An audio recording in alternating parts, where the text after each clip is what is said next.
जहां जहां गन्ना होता है वहां गुड़ बन सकता है।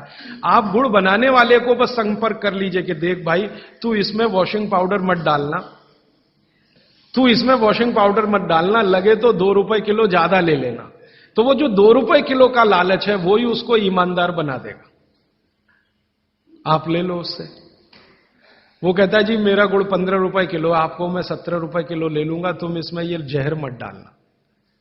और वो 2 रुपए किलो आपने जो ज्यादा दिया वो जिंदगी के लिए कोई घटिया सौदा नहीं है, बहुत फायदे का सौदा है। तो गुड़ बनाने वाले इस देश में आज भी हजारों की, लाखों की संख्या में हैं, गांव गांव में हैं। आप उनसे संपर्क कर लीजिए और कोई एक गुड़ का केंद्र ही शुरू कर दीजिए। आपके आपस में सब लोगों को, जितने कम से कम 500-700 लोग यहां बैठे हैं, इतने घरों के लिए गुड़ आ सकता है, जरूरत के हिसाब से आपको उपलब्ध हो सकता है। तो ये मत कहिए कि मिलता नहीं, हर चीज इस देश में मिलती है, छोटे छोटे गांवों में भी उपलब्ध है। कुछ लोग गुड़ खाइए, कुछ लोग काकवी खाइए, माने जिसको राब कहते हैं। जितना जाड़े का समय है ना, नवंबर, दिसंबर, जनवरी, फरवरी तक राब भरपूर खा सकते हैं। दही में राब खाइए, दूध में राब खाइए, हलवा राब का बनाइए, गुड़ का हलवा बनाइए, गुड़ दही में खाइए, गुड़ दूध में खाइए। अब गुड़ को दूध और दही में खाने का नियम है, वो बागभट्ट जी कहते हैं। वो कहते हैं जी दही में मिला के गुड़ खाया जाए, दही में मिला के गुड़ खाइए, दूध में गुड़ कभी मत मिलाइए, दूध में गुड़ कभी मत मिलाइए, दही में मिला के खाइए। तो दूध में कैसे खाएंगे जी? दूध में ऐसे खाएंगे कि पहले गुड़ खा लीजिए, पीछे से दूध पी लीजिए, या दूध पी लिया, पीछे से थोड़ा गुड़ खा लीजिए। दूध में गुड़ मिला नहीं सकते, और दही में कभी भी बिना मिलाए मत खाइए। आप में से कोई बिहार वाले हैं ना, तो वहां पर एक बहुत बढ़िया व्यंजन मिलता है, उसका नाम है दही चूड़ा। दही चूड़ा ही कहते हैं, चूड़ा। ये मिथिला में मैंने खाया और ऐसा अद्भुत है जो दुनिया में शायद कहीं ना हो। मिथिला में, मिथिला माने एक एरिया है बिहार का, करीब 8-10 जिले उसमें आते हैं। उन जिलों में जब भी आप जाएं तो मेहमान को वही परोस के लाते हैं। तो मैं भी मेहमान जैसा ही रहता हूं, तो मुझे हर घर में दही चूड़ा मिलता है। तो वो दही डाल के लाते हैं, ऊपर से गुड़ डाल के लाते हैं, दही के ऊपर गुड़ रहेगा। तो मैंने कई बार कहा कि अलग प्लेट में गुड़ ले आओ, तो वो कहते नहीं नहीं, आपको फिर खाना नहीं आता दही चूड़ा। तो पहले मुझे सच में नहीं मालूम था। अब जब ये मुझे पता चला बागभट्ट चिकित्सा का, तब मेरी अकल में आया कि वो सब बागभट्ट के चेले हैं, दही में गुड़ मिला के पहले से ही चिवड़ा पे रख के लाते। तो दही में गुड़ मिला के ही खाइए। अगर आप दही खा रहे हैं तो गुड़ मिला के ही खाइए। तो दही के कई दोष जो आपके लिए अनुकूल नहीं है वो भी खत्म हो जाते हैं। और दूध में गुड़ कभी भी मत मिलाइए। एक जगह तो वो ये कहते हैं कि दूध खाली पी लीजिए, गुड़ आगे पीछे खा लीजिए, वो ज्यादा बेहतर है। तो गुड़ खाइए, मेरा कहने का मतलब ये है। अब गुड़ के कितने प्रिपरेशन है हमारे घर में? गुड़ का, तिल का प्रिपरेशन एक है, तिल पट्टी कहते हैं, गजक, गजक। तो भरपूर गजक खाइए। क्यों खाइए जी? तिल है और गुड़ है। गुड़ में जो केमिकल है ऑर्गेनिक, तिल में लगभग वही सब है जो गुड़ में है। तिल भी क्षारीय है, गुड़ भी क्षारीय है, और दोनों क्षारीय चीजें खाएंगे तो पेट के अम्ल को बैलेंस करती रहेंगी। तो तिल गुड़ रोज खाइए, माने तिल की पट्टी बनाइए, गजक बनाइए, नहीं तो तिल का लड्डू बनाइए, गुड़ के साथ बनाइए। फिर इसी तरह से मूंगफली है, मूंगफली भी क्षारीय है और गुड़ भी क्षारीय है। तो मूंगफली और गुड़ मिला के वो पट्टी आती है, वो खाइए, बच्चों को खिलाइए। और आपके पास जो भी प्रिपरेशन है गुड़ तिल के, गुड़ मूंगफली के, वो सब बनाइए। और ये जो 3-4 महीने हैं, नवंबर, दिसंबर, जनवरी, फरवरी तक, भरपेट खाइए, भरपूर खाइए, क्योंकि इस समय आपके शरीर को इन्हीं की जरूरत है। तो कफ जिंदगी से बहुत दूर रहेगा। तिल खा रहे हैं, गुड़ खा रहे हैं, मूंगफली खा रहे हैं, कफ बढ़ने की बिल्कुल संभावना नहीं। तो जिंदगी में कफ के रोग आने की संभावना नहीं। अब जानते कफ का सबसे खराब रोग क्या है? मोटापा। मोटापा कम करना है तो भरपेट गुड़ खाइए, भरपेट तिल खाइए, भरपेट मूंगफली खाइए, मोटापा भी कम हो जाएगा। दिवाली के आसपास के जो तीज त्योहार हैं, नवंबर दिसंबर के या अक्टूबर नवंबर के, उनमें जो पकवान बन रहे हैं वो खास तरह के प्रिपरेशन है, बहुत गहरा विज्ञान है। कभी मौका मिला तो इस पे अलग से ही बात करूंगा कि त्योहारों में पकाए जाने वाले जो व्यंजन हैं वो हमारे शरीर को किस तरह की मदद कर रहे हैं।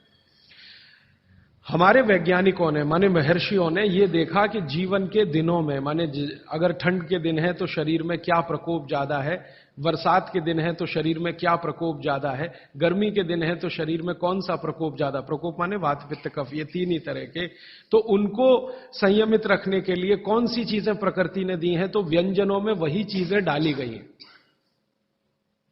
जैसे अब मैं आपको थोड़ा और स्पष्ट करता हूं, ये बात अमूर्त है लेकिन अब थोड़ी मूर्त करता हूं।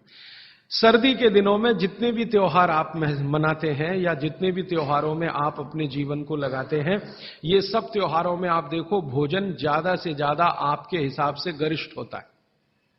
प्रिपरेशन कुछ इस तरह के होते हैं, जैसे आप तिल खा रहे हैं, सर्दी के दिनों में भरपूर तिल खाया जाता है और तिल के तरह तरह के व्यंजन बनाए जाते हैं। अगर आप गुजरात में रहते हैं तो अड़दिया खाया जाता है, अड़दिया। दुनिया का इससे अच्छा शायद कोई पकवान ना हो, अड़दिया जिसको कहा जाता है, उड़द की दाल का बनता है अड़दिया। ऐसे ही राजस्थान के कुछ इलाकों में विशेष पकवान है, ऐसे उत्तर प्रदेश के इलाकों में कुछ पकवान है। लेकिन अगर महसूस करें तो ये सब भारी हैं, भारी गुरुत्व है इसमें। बागभट्ट जी ने एक शब्द इस्तेमाल किया, गुरुत्व वाले पदार्थ, माने भारी हैं, आसानी से नहीं पचते, धीरे धीरे पचते। अड़दिया तो आसानी से नहीं पचेगा, तिल की चीजें भी आसानी से नहीं पचने वाली हैं। लेकिन जिन दिनों में हम ये खा रहे हैं उन दिनों में शरीर के लिए यही अच्छा है कि कोई चीज आसानी से ना पचे, धीरे धीरे पचे, देर में पचे। क्यों? अब ये ठंडी के दिन होते हैं तो ठंडी के दिनों में शरीर में पित्त जो है ना थोड़ा कम होता है, पित्त थोड़ा कम होगा, वात ज्यादा बढ़ा हुआ रहेगा और कफ सबसे ज्यादा बढ़ा हुआ रहेगा ठंड के दिनों में। अब कफ सबसे ज्यादा बढ़ा हुआ है तो कफ का असर हमारी जठर अग्नि पर है। अब कफ का असर जठर अग्नि पर है तो जठर अग्नि भी थोड़ी कम रहती है, थोड़ी, जो गर्मियों के दिनों में वो भड़कती है उतनी नहीं होती। तो अगर आपकी जठर अग्नि कुछ कम है, कफ के प्रभाव में है, तो आप भोजन भी ऐसे खाइए जो तुरंत पचने वाले नहीं है, धीरे धीरे पचने वाले हैं, ताकि जठर अग्नि उसके साथ मेल कर ले अपनी गति का। ऐसे समझ लो जठर की गति कम होती है तो खाए जाने वाला खाना भी कम गति से पचने वाला हो तो बहुत अच्छा है। तो सोच समझकर यह तय किया गया कि सर्दी के दिनों में तिल खाना है, सर्दी के दिनों में मूंगफली खानी है, सर्दी के दिनों में गुड़ खाना है, सर्दी के दिनों में घी सबसे ज्यादा खाया जाता है। और आपने अक्सर वैद्यों से सुना होगा सेहत बनानी है तो यही दिन सबसे अच्छे हैं, माने खूब अच्छा अच्छा खाओ। और भगवान का दिया हुआ भी इन महीनों में भरपूर होता है, तिल भी इन्हीं महीनों में आते हैं, मूंगफली भी नई इन्हीं महीनों में आती है, चने भी इन महीनों में नए आते हैं। तो अच्छा खाना खाने का समय यही माना जाता है सर्दियों का। और अच्छा खाना वो जो गुरुत्व वाला है, गुरुत्व वाला वो जो थोड़ा धीरे धीरे धीरे धीरे पचता है। तो कितना बड़ा मेल बिठाकर हमारे लोगों ने हमारे व्यंजनों को त्योहारों के साथ जोड़ा। आज आप काढ़ा पीने जा रहे हैं, वो अर्जुन की छाल का काढ़ा है। अर्जुन की छाल का काढ़ा आप जानते हैं वात को सबसे तेजी से कम करने वाला है। शरीर की जो एसिडिटी होती है ना, रक्त की एसिडिटी, एक होती है पेट की एसिडिटी, उससे भी ज्यादा खराब है रक्त की एसिडिटी। खून की अम्लता ही है जो हार्ट अटैक लाती है। तो रक्त की एसिडिटी को कम करने की दुनिया में सबसे बड़ी ताकत अगर किसी चीज में बागभट्ट जी ने बताई है तो वो अर्जुन की छाल है। तो आज आप काढ़ा पिएंगे अर्जुन की छाल का। और दुर्भाग्य से या सौभाग्य से ये कुछ ऐसा समय है, दिसंबर, जनवरी और नवंबर, ये वात का ही समय है। शरीर में वायु का प्रकोप ठंड के दिनों में ज्यादा होता है। उस समय अगर आप अर्जुन की छाल का काढ़ा दूध में बनाकर पिए तो आपके लिए औषधि है जी। नहीं, गरम गरम गरम, क्योंकि वो औषधि है, भोजन नहीं है। भोजन और औषधि में अंतर बताया। भोजन वो है जो 24 घंटे में आप नियमित रूप से आपके पेट की आवश्यकता के अनुसार खाएं और सालों साल खाते जाएं। औषधि वो है जो थोड़े समय के लिए तात्कालिक प्रभाव के लिए आप पिएं। तो ये काढ़ा औषधि है। सुबह के अगर समय नवंबर, दिसंबर, जनवरी, ये 3 महीने हैं जो वात के महीने माने जाते हैं। फिर गर्मियों के महीने पित्त के महीने आ जाते हैं। फिर बारिश के महीने और उसके आगे थोड़ा महीना कफ का महीना आ जाता है। तो ये वात पित्त कफ के महीने भी होते हैं, जैसे शरीर है वैसे में। तो इस महीने के हिसाब से सुबह काढ़ा पी सकते हैं, वात को दूर करने वाली औषधियों का दूध मिलाकर। और गर्म काढ़ा सभी गर्म है, ठंडा काढ़ा कोई है नहीं इस देश में, बनता भी नहीं। तो आप सुबह दूध पीना ही चाहते हैं तो काढ़े के रूप में पीजिए। माने सुबह दूध पीना ही है ना, तो उसमें अर्जुन की छाल का पाउडर डाल के पीजिए। तो दो फायदे होंगे।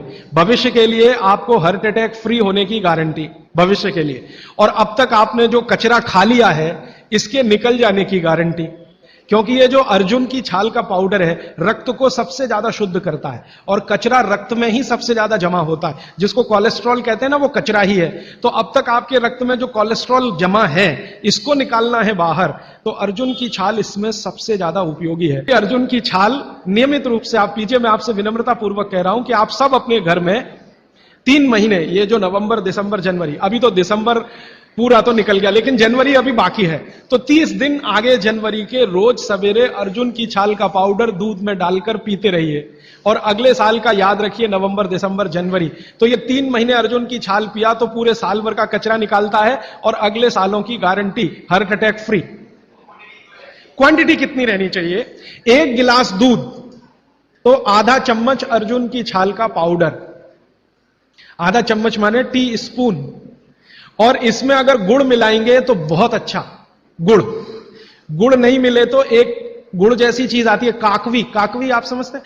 गुड़ को बनने से पहले की स्टेज है, वो तरल गुड़ होता है, तरल गुड़, लिक्विड फॉर्म का गुड़, वो काकवी कहलाता है। तो या तो काकवी या तो गुड़, नहीं मिले तो खांड, खांड आप समझते हैं? और कुछ भी नहीं मिले तो बूरा, शक्कर नहीं, क्योंकि बागभट्टी जी की सूची में कहीं शुगर नहीं है, क्योंकि शुगर बनती नहीं थी।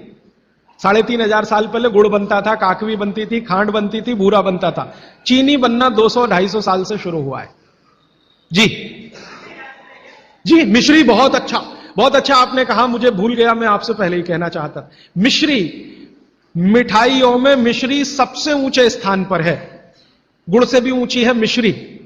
तो मिश्री मिले शुद्ध तो वो डालिए आपके अर्जुन की छाल और दूध के काढ़े में, नहीं तो गुड़ डालिए, नहीं तो काकवी डालिए, नहीं तो खांड डालिए, अंत में कुछ नहीं मिलता तो बूरा डालिए। और बूरा वो वाला जो राजस्थान में बनता है, बिहार में बनता है, उत्तर प्रदेश में, यहां का नहीं, चीनी को पीस के बूरा, वो चीनी ही है, बूरा नहीं है। सोंठ है तो बहुत अच्छा है। सोंठ जो है, अर्जुन छाल सोंठ अगर मिला के उपयोग करें तो सर्वोत्तम वातनाशक काढ़ा होता है, सर्वोत्तम। अर्जुन छाल और सोंठ दोनों का ही गुण है वात को खत्म करने का, तो वात के रोगी तो जरूर पिएं इसको।